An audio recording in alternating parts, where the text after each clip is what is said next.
Hei, olen Marilyn ning jagan teiega õiguskantsleri küsitluses jagatud tulemusi Hiiumaa noorte kohta.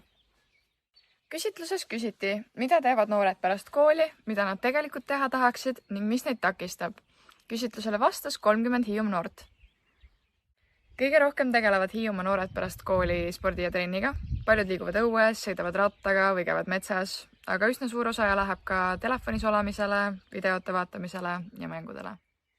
Kõige rohkem tõid Hiiumaa noored ise välja, et nad käivad ratsutamas, hip-hopi trennis, vedavad aega noortekeskuses, võrkpallis, käivad jooksmas, loevad raamatuid ja käivad jõusaalis ja nii edasi.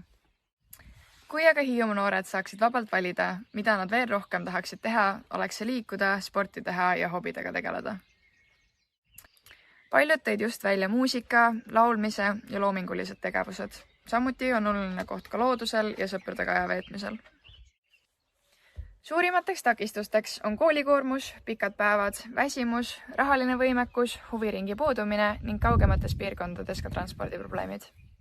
Eraldi toodigi välja, et noortekas läheb vara kinni, kool kestab kaua, ei ole energiat pärast seda ning koolis käimine nõuab rahaliselt ka kütust ja selleks on vaja tööl käia. Hiiumaa noored tahavad liikuda, luua ja koos tegutseda.